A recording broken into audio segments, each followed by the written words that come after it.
সালাতিহিম খাশিউন।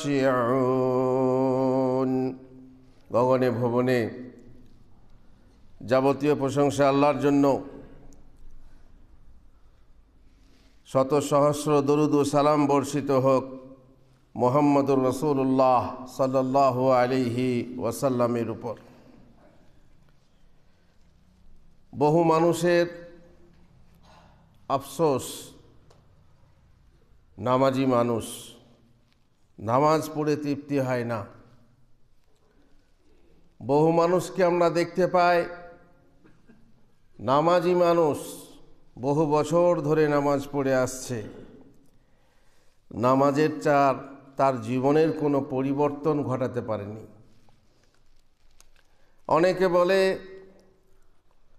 যে নামাজ আমরা পড়ছি, কিন্তু নামাজ কি ঠিকমতো হচ্ছে তা তো আমরা বুঝতেই পারছি না।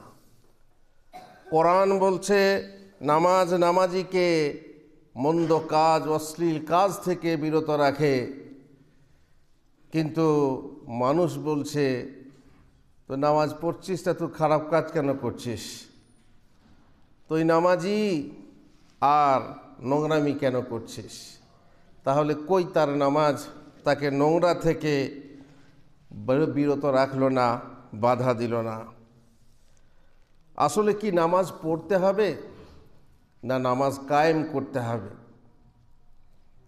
আসলে কি নামাজ পড়তেই বলেছেন আল্লাহ, নাকি নামাজ কায়েম করতে বলেছেন?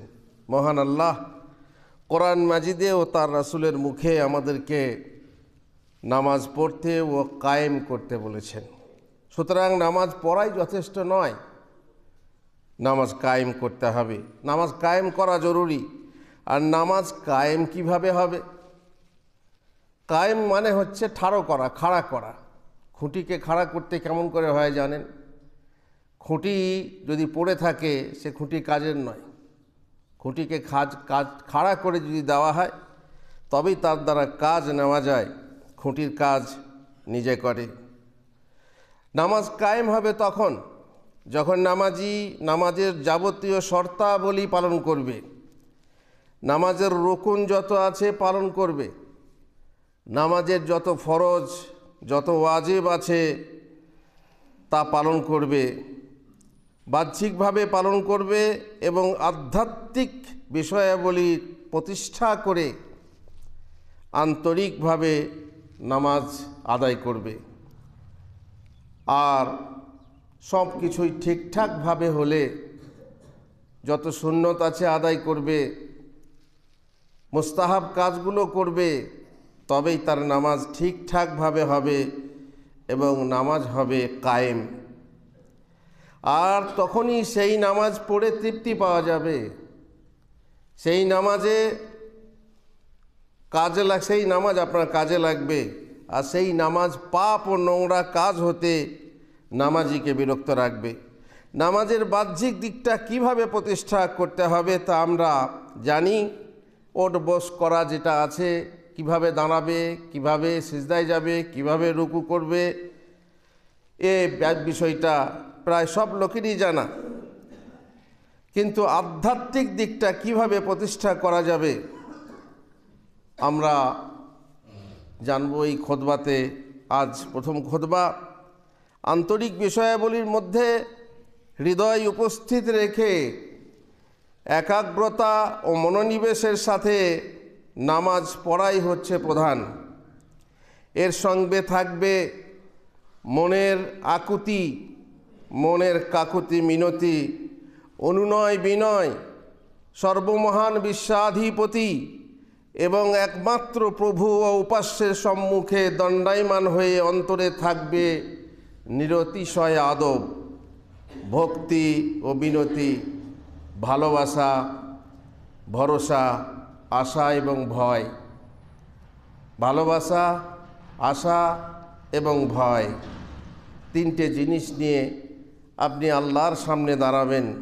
আল্লাহ বলছেন কাদ আফলাহাল মুমিনুন, মুমিনগণ অবশ্যই সফল কাম, মুমিনরাই সফল কাম।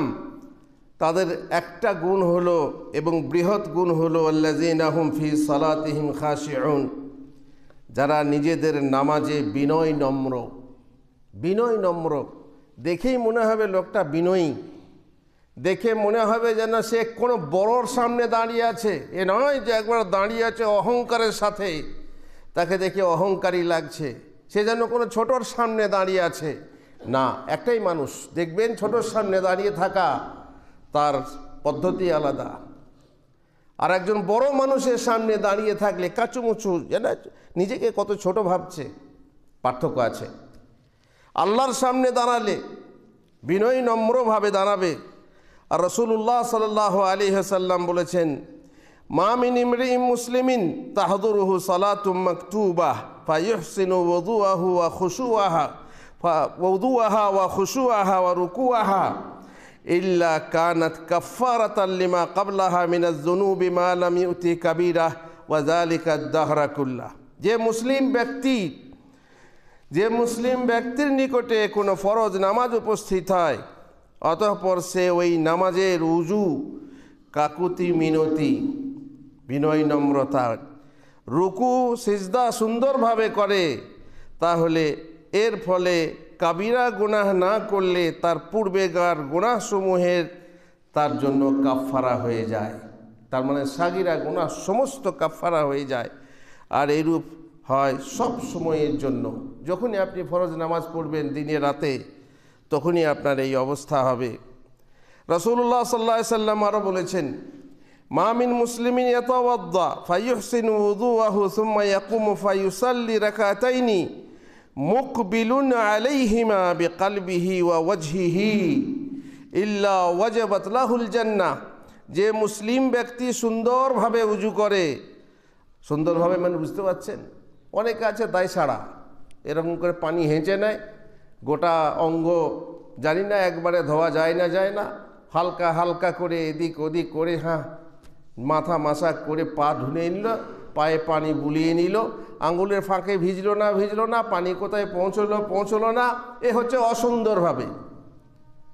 আর সুন্দরভাবে উজু হলো সমস্ত খেয়াল রেখে প্রত্যেকবারে যেন পুরো অঙ্গ ধোয়া যায়, প্রত্যেকবারে সুন্দরভাবে, কোথাও যেন শুকনো না থেকে যায়, আমার পায়ের আঙ্গুলের নিচে পানি পৌঁছে যায় ইত্যাদি ভালোভাবে সব খেয়াল করতে হবে। কুল্লি ঠিকভাবে হলো কি না, নাকের ভিতরে পানি ঠিকভাবে গেল কি না ইত্যাদি সুন্দরভাবে উজু করে।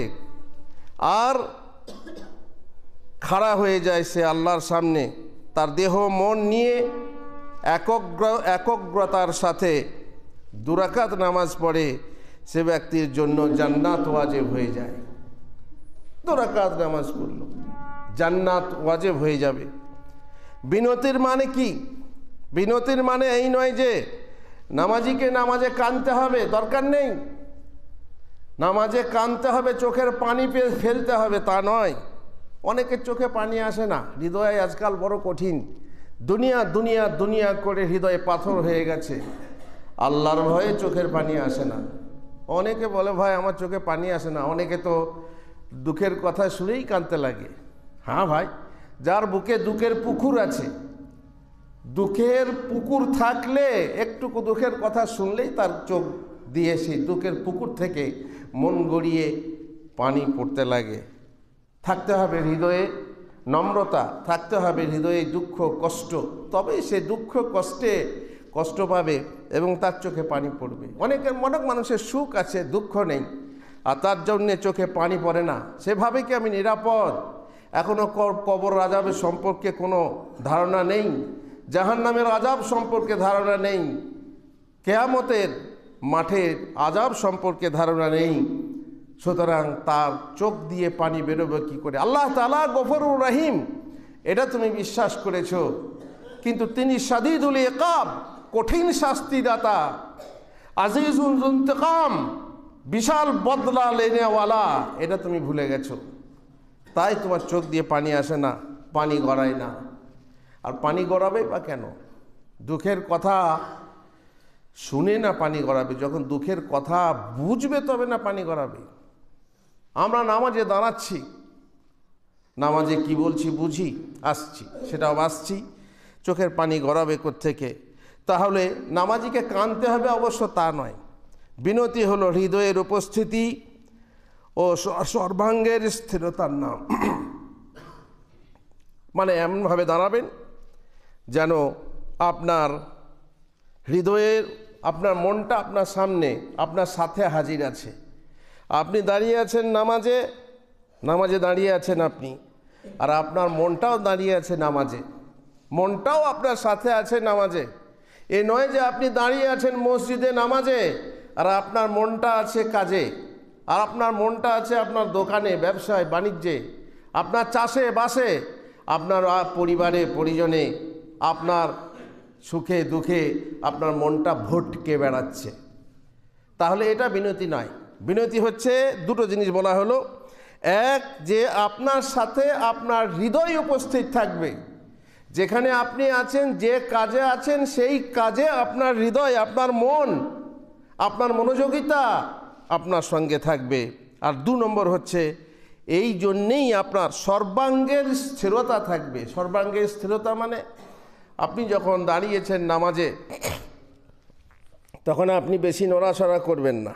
অনেকে দেখবেন পা বদল করছে, পা চেঞ্জ করছে, অনেকে হাত নিয়ে খেলা করছে, অনেকে নাক খুঁটছে, অনেকে দাড়ি চুলকাচ্ছে, অনেকে অনেক রকম করে, কেউ ঘড়ি ঠিক করছে, কেউ সিথি ঠিক করছে, নানা রকম কাজ আপনি দেখতে পাবেন।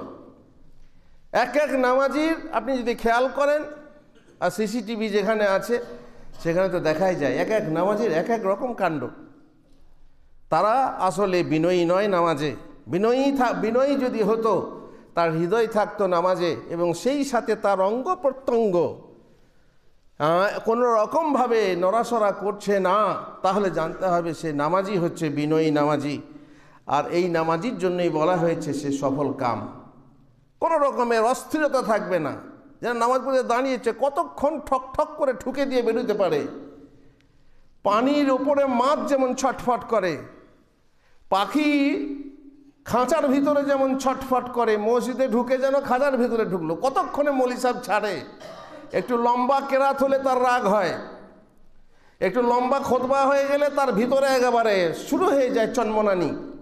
কতক্ষণ বেরোবো, কতক্ষণ বেরোবো। হৃদয়ের ভিতরে স্থিরতা নেই, অঙ্গে স্থিরতা নেই। হ্যাঁ, একটু আত্মাহিয়াতে তো দেরি হয়ে যাচ্ছে, শুনেছেন? ও মুন সাহেব ভুলে গেল নাকি, ইমাম সাহেব ভুলে গেল নাকি, গলা ঝাড়তে শুরু করে। কেন? যে তাড়াতাড়ি করুন, তাড়াতাড়ি করুন। ভুলে গেছেন নাকি? ঘুমিয়ে গেলেন নাকি? এই হচ্ছে অভ্যাস। কেন? মানুষের মধ্যে খালি ছটফটানি, দুনিয়া দুনিয়া দুনিয়া, আমাকে কাজে যেতে হবে, আমাকে এই করতে হবে, আমাকে, হ্যাঁ থাকতে পারে কাজ, গাড়ি ধরতে হবে, আছে ঠিকই, কিন্তু নামাজের ভিতরে এই ছটফটানি থাকলে আপনি যে সেই নামাজি নন যে নামাজি হওয়ার কথা। আপনার নামাজ পড়া হবে কিন্তু কায়েম হবে না। একাগ্রতা, মনোযোগ ও বিনতির সাথে আপনি আপনার নামাজ কায়েম করতে চাইলে চলুন আজকে আমরা খুতবা শুরু করি। কি করতে হবে আপনাকে নামাজে? আজকে নম্বর 1, আপনি যে নামাজ পড়ছেন তা নিশ্চয় একমাত্র আল্লাহর উদ্দেশ্যে, কাউকে দেখাবার জন্য না, কাকে সন্তুষ্ট করার জন্য, কোনো মানুষকে সন্তুষ্ট করার জন্য না, কোনো মানুষকে দেখানোর জন্য, একমাত্র আল্লাহ তাআলাকে সন্তুষ্ট করার জন্য আপনি নামাজ পড়ছেন। তার ভালোবাসায় নামাজ পড়ছেন, তার কাছে আশা রেখে এবং তাকে ভয় করে, যে আশা আছে নামাজ কবুল হবে, আশা আছে এরপর এ ফল পাবো, আশা আছে যে আমি জান্নাত যাব, আশা আছে জাহান্নাম থেকে মুক্তি পাবো, এই আশা থাকবে। আর ভয় থাকবে, কি জানি কি করে পড়ছি, কি জানি বাবা কি বলতে কি বলছি, দাদা বলতে গাধা বলছি নাকি তা ঠিক নাই, কি করে কবুল হলো না, এই ভয় থাকবে।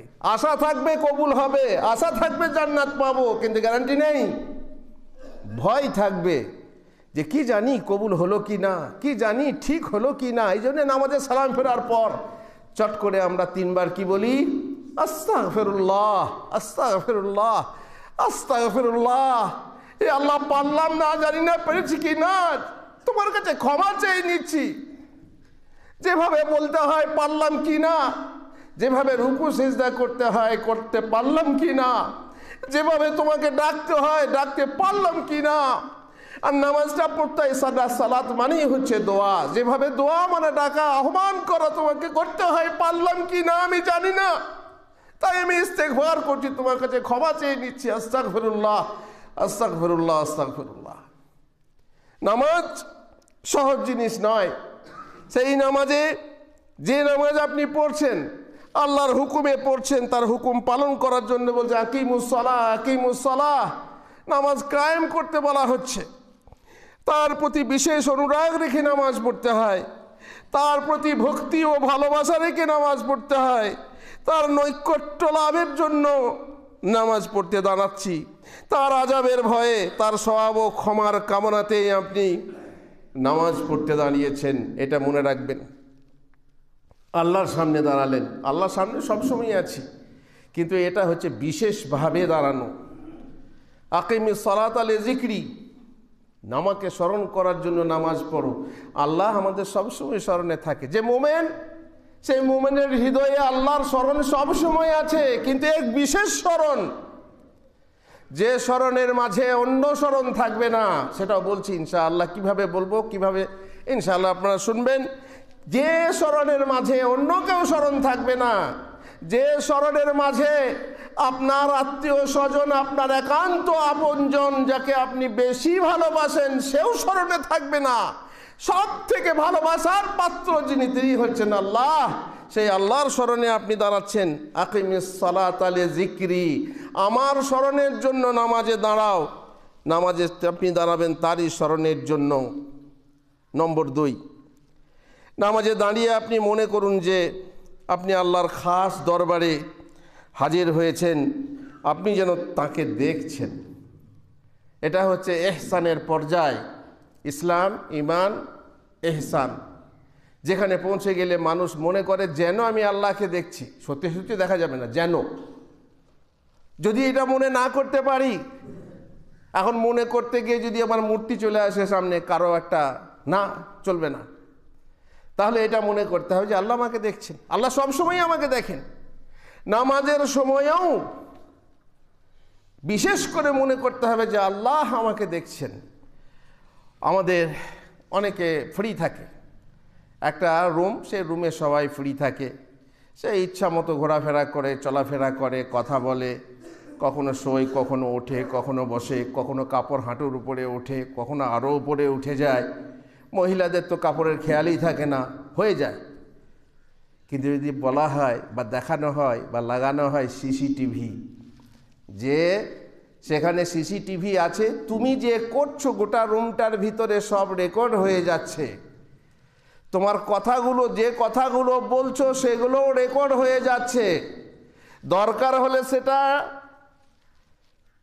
মানে প্লে করলে পরে, যদি আমরা প্লেব্যাক করি, সেগুলো আবার দেখা যাবে, আবার শোনা যাবে। আজকালকার সিসিটিভির জামানা। তখন আপনি নিশ্চয়ই রুমে সেই রকম করতে পারবেন না যেরকম আপনি ইচ্ছা মতো চলুন। তা না রে, ও বাবা, লোকে দেখছে, কেউ দেখছে, কেউ দেখবে, অতএব সেই রকম থাক। নিশ্চয়ই নিজের স্বাধীনতাকে দমন করে সে সোজাভাবে চলবে। অতএব আল্লাহকে যেন দেখছেন, অথবা আল্লাহ তিনি আরশের ওপর থেকে আমাকে দেখছেন, সেখান হতে তিনি সারা সৃষ্টির প্রতি সূক্ষ্ম দৃষ্টি রেখেছেন। তিনি আপনার নামাজ পড়াও দেখছেন। অবশ্য তার কোনো প্রকার ও আকার খবরদার প্রতিমূর্তি মনে কল্পনা করবেন না, কারণ তার মতো কোনো কিছুই নেই। লাইসা কামিসলিহি শাই। আপনি আপনার মর্মমূলে ভাবুন যে তিনি অবিনশ্বর, চিরঞ্জীব, সর্বশ্রোতা, সর্বদ্রষ্টা, পরাক্রমশালী, বিজ্ঞানময়। তিনি আদেশ করেন, নিষেধ করেন, ভালোবাসেন, আবার ক্রোধান্বিত হন। বান্দার কোনো গোপন বা প্রকাশ্য কথা বা কর্ম তার নিকট গুপ্ত নয়, কিচ্ছুই তার কাছে অছাপি নয়, অজানা নয়। সকল বিষয়ে তিনি সবিশেষ অবহিত। আল্লাহ তাআলা আমাদেরকে হিদায়াত করুন। বারাকাল্লাহু লি ওয়া লাকুম ফিল কোরআনিল আযীম ওয়া নাফানি ওয়া ইয়্যাকুম বিল আয়াতি ওয়া যিকরিল হাকীম। ইন্নাহু তাআলা জাওয়াদুন কারীমুম মালিকুম বারুর রাউফুর রহিম।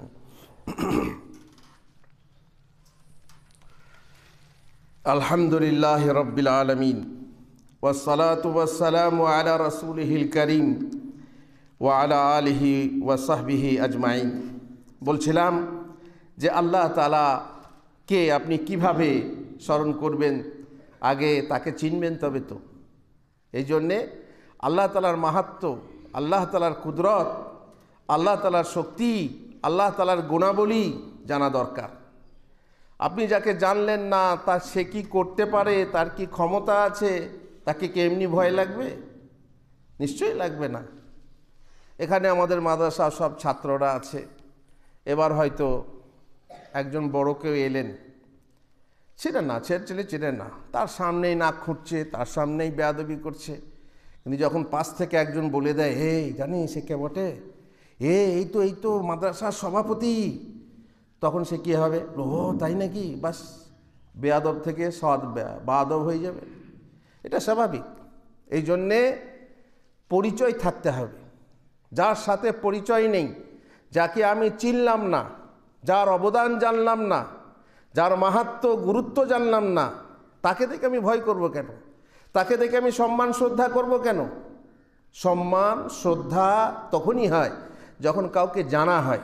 আল্লাহকে জানতে হবে। আল্লাহকে জেনে তারপরে আপনি এটাও জানবেন যে আল্লাহ তাআলা আপনার সমস্ত কিছু জানেন। ইয়ালামু খাইনাতাল আয়ুনি ওয়া মা তুখফিস সুদূর। চোখের চোরা চাহনি, মানুষ চায় একদিকে, দেখছে অন্য কিছু, বামে ডাইনে দেখছে, আসলে এই দিকে মুখ করে আছে। এটা মানুষ যদিও না জানতে পারে, কিন্তু আল্লাহ তাআলা জানেন। আর ওয়া মা তুখফিস সুদূর, মুখে যা বলছে মনের ভিতরে আলাদা কিছু আছে, অথবা মুখে বলে না, মন তার কথা বলে, সেই মনের কথা আল্লাহ তাআলা জানেন। এই প্রত্যয়ের সাথে তার জন্য আপনার অন্তরে যথার্থ তাজিম ভক্তি তখন তৈরি হবে, অনুরাগ সৃষ্টি হবে, ভীতি, ভালোবাসা, আগ্রহ, আশা, ভরসা, বিনতি প্রভৃতি সমবেত হবে। যখন আপনি আল্লাহকে চিনবেন, আল্লাহর এইসব কথা আপনার আল্লাহকে যখন মনে করবেন, তখন টুটে যাবে সাংসারিক সকল বন্ধন, টুটে যাবে। আর কেন যাবে? যেহেতু আপনি সব থেকে মহান সুমহান বাদশার সামনে দাঁড়িয়েছেন, সেখানে অন্য কিছু কল্পনা করা যাবে না, অন্য কিছু আলোচনা করা যাবে না, অন্য কিছু বলা যাবে না। শুধু টিকে থাকবে আল্লাহ আপনার মাঝে মোনাজাতে ও নিরালায় গভীর আলাপের বন্ধন। নম্বর 3 হচ্ছে, নামাজে দাঁড়িয়ে আপনি স্মরণ করুন আপনাকে মরতে হবে, আপনাকে মরতে হবে এবং ফিরে যেতে হবে সেই বিশাল বাদশার সামনেই, যার সামনে আপনি দাঁড়িয়ে রয়েছেন। আর হিসাবও লাগবে তার কাছে সকল কাজের। ধরে নিন হয়তো আপনার এটাই শেষ নামাজ, সালাম ফিরে হয়তো আর নামাজের সুযোগ পাবেন না। যেন আমার সামনে, আমার পেছনে কেউ তলোয়ার নিয়ে দাঁড়িয়ে আছে, সালাম ফেরা মাত্রই আমার গর্দানে চালিয়ে দেবে আর আমি শেষ হয়ে যাব, এই দুনিয়া থেকে চলে যাব। ঠিক যদি এরকম মনে করতে পারে, এটা কি কেউ মনে করতে পারে? যদি পারেন তবে আপনি নামাজে তৃপ্তি পাবেন। এই নামাজ আর ওই নামাজে নয় যে সুখের বাসায় সুখ তৃপ্তি অনুভব করছে, টিভি দেখতে দেখতে নামাজ পড়তে লাগলো, ঠকাঠক ঠুকে দিল, এই নামাজ।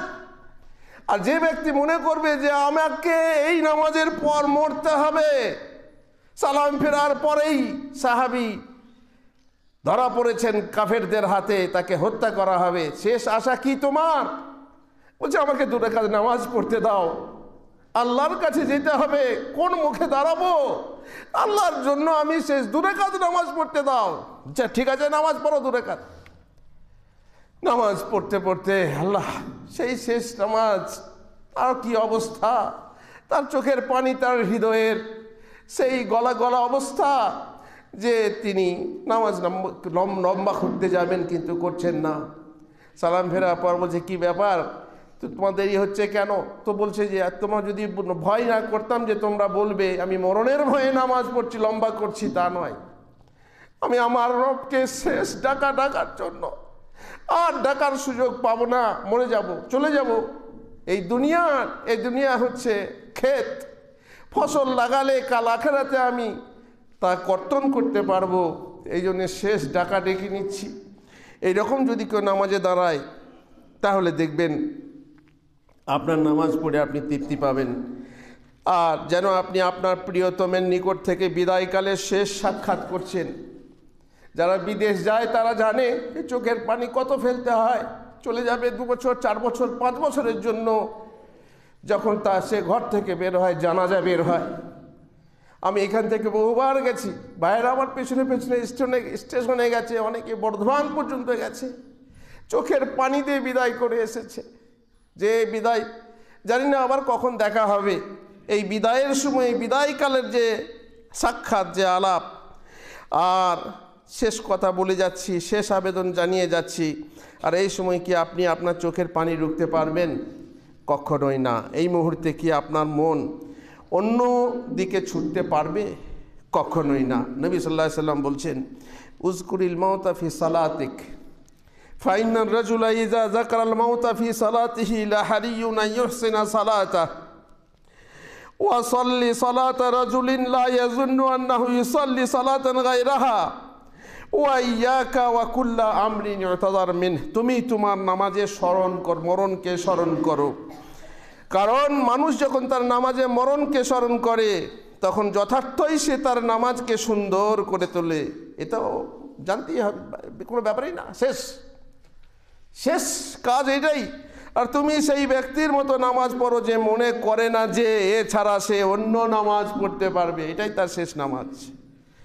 এইভাবে নামাজ যদি আপনি পড়েন তাহলে নামাজে আপনি তৃপ্তি পাবেন আর আপনার নামাজ কায়েম হবে।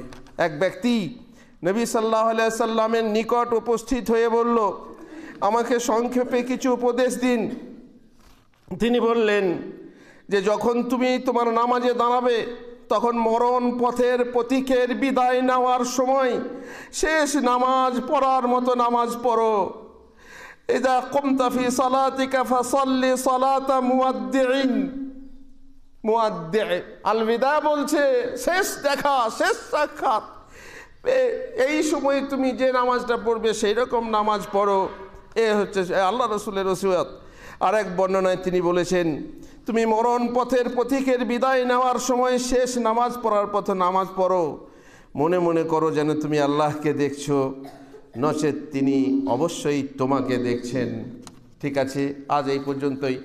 আল্লাহ তাআলা আমাদেরকে রহম করুন এবং তাকে ইবাদত করার মতো সঠিক ইবাদত করার তৌফিক দান করুন আমাদেরকে, পুরুষদেরকে, মহিলাদেরকে, সকলকেই। নচেৎ এমন না হয় যে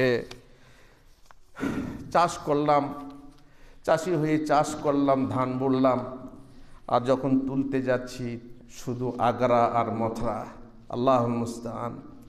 বারাকাল্লাহু লি ওয়া লাকুম ফিল কোরআনিল আযীম। আল্লাহ